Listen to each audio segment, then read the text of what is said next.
ಗುರು ನಮಸ್ಕಾರ. ನಿನ್ನ right to fight ಚಾನೆಲ್ಗೆ ಸ್ವಾಗತ ಸುಸ್ವಾಗತ. ನಿಗೂಢ ಭಯದ ರಾತ್ರಿ ಭಾಗ 6 ಕತೆ ಮುಂದುವರಿಸೋಣ ಬನ್ನಿ. ಅನುರಾಗ ಹಾಗೂ ಸಿದ್ದುವಿಗೆ ಅವರ ಕಣ್ಣನ್ನು ನಂಬಲಾಗಲಿಲ್ಲ. ಜನ ಆತ್ಮಗಳ ಬಗ್ಗೆ ಹೇಳಿದ್ದನ್ನು ಕೇಳಿದ್ದ. ಹಲವು ಬಾರಿ ಅದೆಲ್ಲ ಸುಳ್ಳೆಂದು ಹೀಯಾಳಿಸಿದ್ದರು. ಇವರಿಗೆ ಈಗ ತಮ್ಮ ಎದುರಿಗಿರುವ ಮುನಿಯನ ಮೈಯಲ್ಲಿ ಆತ್ಮವೊಂದು ಸೇರಿದೆ ಎಂಬುದನ್ನು ಅಸಾಧ್ಯ ಎನಿಸಿದರೂ ಅದು ವಾಸ್ತವವಾಗಿತ್ತು. ಮುನಿಯ ಈಗ ಒಂದು ಹೆಣ್ಣಿನ ಧ್ವನಿಯಲ್ಲಿ ಮಾತನಾಡುತ್ತಿದ್ದ. ಅನುರಾಗ ಮುನಿಯನ ದೇಹದಲ್ಲಿದ್ದ ಆತ್ಮವನ್ನು, ಯಾರು ನೀನು? ಊರವರು ಹೇಳುವಂತೆ 100 ವರ್ಷಗಳ ಹಿಂದೆ ನಮ್ಮ ಊರಲ್ಲಿದ್ದ ಸುಲೋಚನನ ನೀನೇ ಎಂದು ಕೇಳಿದ. ಸಿದ್ದು ಕೂಡ ಸುಮ್ಮನಿರದೆ, ಆ ದಾರಿಯಲ್ಲಿ ಬಂದವರನ್ನೆಲ್ಲ ಕೊಂದಿದ್ದು ನೀನೇನಾ ಎಂದು ಕೇಳಿದ. ಇವರ ಯಾವುದೇ ಪ್ರಶ್ನೆಗೂ ಮುನಿಯನ ದೇಹ ಹೊರತಿದ್ದ ಆತ್ಮದಿಂದ ಉತ್ತರ ಸಿಗಲಿಲ್ಲ. ಅನುರಾಗ ಮತ್ತೆ ಆತ್ಮವನ್ನು ಪ್ರಶ್ನಿಸಿದ, ನೀನು ಸುಲೋಚನ ತಾನೇ ಎಂದು. ಅಲ್ಲಿವರೆಗೂ ಶಾಂತವಾಗಿದ್ದ ವಾತಾವರಣ ಬದಲಾವಣೆ ಆಯಿತು.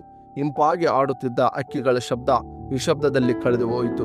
ಕತ್ತಲಿಗೆ ಮೆರುಗು ನೀಡುತ್ತಿದ್ದ ಆ ಮಿಂಚುಳುಗಳ ಅಲ್ಲಿಂದ ದೂರ ಹಾರಿ ಹೋದವು. ಬೀಸುತ್ತಿದ್ದ ತಂಗಾಳಿ ರಭಸವಾಯಿತು. ಮುನಿಯನ ದೇಹದಲ್ಲಿದ್ದ ಆತ್ಮ ತನ್ನ ತಲೆ ತಗ್ಗಿಸಿ ಮೌನವಾಗಿ ಕುಳಿತಿತ್ತು. ವಾತಾವರಣ ಬದಲಾಗುತ್ತನ್ನು ಇಬ್ಬರು ಗಮನಿಸಿದರು. ಆದರೆ ಅದರ ಸಂಕೇತ ಏನೆಂಬುದರ ಅದರ ಬಗ್ಗೆ ತಿಳಿಯಲಿಲ್ಲ. ಅನುರಾಗ ಮತ್ತೆ ಮುನಿಯನ ಹತ್ತಿರಕ್ಕೆ ಹೋದ. ನಿಧಾನವಾಗಿ ಹೆಗಲ ಮೇಲೆ ಕೈ ಇಟ್ಟ. ಮುನಿಯ ಈಗ ಮುನಿಯನಲ್ಲ ಎಂಬುದು ಅವನಿಗೆ ತಿಳಿದಿತ್ತು. ಆದರೆ ಅವನ ದೇಹದೊಳಗಿನ ಆತ್ಮವನ್ನು ಮಾತನಾಡಿಸುವ ಪ್ರಯತ್ನ ಮಾಡಿದ್ದ. ಹೆಗಲ ಮೇಲೆ ಕೈ ಇಟ್ಟ ಅನುರಾಗ, ನೀನು ಸುಲೋಚನ ತಾನೆ ಎಂದು ಮತ್ತೊಮ್ಮೆ ಪ್ರಶ್ನೆ ಮಾಡಿದ. ಅಷ್ಟೇ. ಇಷ್ಟು ಹೊತ್ತು ತಲೆ ತಗ್ಗಿಸಿ ಮೌನದಲ್ಲಿ ಕುಳಿತಿದ್ದ ಆತ್ಮ, ನಾನು ಸುಲೋಚನ ಅಲ್ಲ ಎಂದು ಇಡೀ ಕಾಡಿಗೆ ಕೇಳಿಸುವಂತೆ ಹೇಳಿತು. ಅಲ್ಲಿನ ಜೀವಿಗಳೆಲ್ಲ ಬೆಚ್ಚಿ ಬೀಳುವಂತೆ, ಅನುರಾಗ ಮತ್ತು ಸಿದ್ದು ನಡಿಗೆ ಹೋಗುವಂತೆ ಕಿರಿಚಿತು. ಅನುರಾಗ ಮತ್ತು ಸಿದ್ದು ಈಗ ನೋಡಿದ ಮುಖ ಕೆಲವೇ ಕ್ಷಣಗಳ ಹಿಂದೆ ನೋಡಿದ ಶಾಂತ ಮುಖವಾಗಿರಲಿಲ್ಲ. ಕೆಲವೇ ಕ್ಷಣಗಳ ಹಿಂದೆ ಆಪ್ಯಾಯತೆಯಿಂದ ತಮ್ಮನ್ನು ಹತ್ತಿರ ಕರೆದು ತಮಗೆ ತೊಂದರೆ ಕೊಡುವುದಿಲ್ಲ ಎಂದು ನುಡಿದ ಆ ಧ್ವನಿಯ ಅದಾಗಿರಲಿಲ್ಲ. ವಿಕೃತ ಮುಖ, ದುರ್ಬಲ ಹೃದಯವಾದರೆ ಹೃದಯ ತಲ್ಲಡಗೊಳಿಸುವ ಭೀಕರ ಮುಖ ಅದು. ಆ ಕಣ್ಣುಗಳು ಜ್ವಾಲಾಮುಖಿಯಂತೆ ಕೆಂಡ ಕಾರುತ್ತಿದ್ದವು. ಕಥೆಯಲ್ಲಿ ಹೇಳುವ ಭಯಾನಕ ದೆವ್ವ ಭೂತಗಳ ಆಕೃತಿ ಈಗ ಅವರ ಕಣ್ಮುಂದೆ ಕುಳಿತಿತ್ತು. ಸಿದ್ದು ಮತ್ತು ಅನುರಾಗ್ ಇಬ್ಬರಿಗೂ ಜಡೇರನೆ ಆದ ಬದಲಾವಣೆಯಿಂದ ಮಾನಸಿಕ ಆಘಾತವಾಗಿತ್ತು.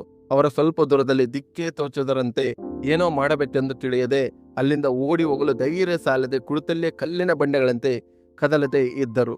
ಅದಾದ ಕೆಲವು ನಿಮಿಷಗಳ ನಂತರ ಮತ್ತೆ ಅಲ್ಲಿ ಮೌನ ಆವರಿಸಿತು. ಮುನಿಯನ ದೇಹ ನಿಶ್ಚಲವಾಗಿತ್ತು. ಅನುರಾಗ ಸುತ್ತು ಸಿದ್ದುವಿಗೆ ಮುನಿಯನ ಬಳಿ ಹೋಗಲು ಭಯವಾಯಿತು. ಅವರು ಮುನಿಯನನ್ನೇ ದಿಟ್ಟಿಸಿ ಹಾಗೆ ನೋಡುತ್ತಿರಲು ಮುನಿಯನ ದೇಹದಲ್ಲಿ ಚಲನೆ ಕಂಡಿತು. ಆದರೂ ಸಿದ್ದು ಮತ್ತು ಅನುರಾಗ ಸುಮ್ಮನೆ ನೋಡುತ್ತಲೇ ಇದ್ದರು. ನಿಧಾನವಾಗಿ ಇವರತ್ತ ಮುನಿಯ ತಿರುಗಿದ. ಸಿದ್ದು ಮತ್ತು ಅನುರಾಗ, ಆತ್ಮ ಮತ್ತೆ ನಮಗೇನು ಹೇಳಬಹುದು ಎಂದು ಒಬ್ಬರಿಗೊಬ್ಬರು ಹೇಳಿಕೊಂಡರು. ಅವರ ಆತ್ಮದ ಮಾತಿಗಾಗಿ ಕಾಯುತ್ತಿದ್ದರು. ಮುನಿಯ ಬಾಯಿ ಬಿಟ್ಟು, ಅಣ್ಣವರೇ, ಏನಿದ್ದು ನೀವಿಬ್ಬರೇ ಅಷ್ಟು ದೂರದಲ್ಲಿ ಈಗೇಕೆ ಕೂತ್ಕೊಂಡಿದ್ದೀರಾ? ನನಗೆ ಯಾಕೋ ಮೈಗೆಲ್ಲ ನೋವ್ತಾ ಇದೆ. ನನ್ನ ಮೈ ಮೇಲೆ ಆ ಆತ್ಮ ಬಂದಿತ್ತಾ? ಏನಾದ್ರೂ ಹೇಳ್ತಾ ಅಂತ ಆತುರವಾಗಿ ಕೇಳಿದ್. ಸಿದ್ದು ಮತ್ತು ಅನುರಾಗ, ಏನಿದು? ನಿಜವಾಗ್ಲೂ ಮುನಿಯನೋ ಅಥವಾ ಆತ್ಮ ನಮ್ಮೊಂದಿಗೆ ಮಾತಾಡ್ತಾ ಇದೆಯೋ ಎಂದು ಅನುಮಾನಿಸಿದರು. ಮುನಿಯ ತನ್ನ ಪ್ರಶ್ನೆಗಳಿಗೆ ಹುಡುಗರಿಬ್ಬರು ಉತ್ತರ ಪಡೆದಿದ್ದನ್ನು ನೋಡಿ, ಅಣ್ಣವರೇ, ಯಾಕೆ ಭಯ ಪಟ್ಟವರಂತೆ ಅಲ್ಲಿ ಇದ್ದರಿ? ನಾನು ಕೇಳಿದ್ದಕ್ಕೆ ಉತ್ತರ ಕೊಡಿ ಅಂದ.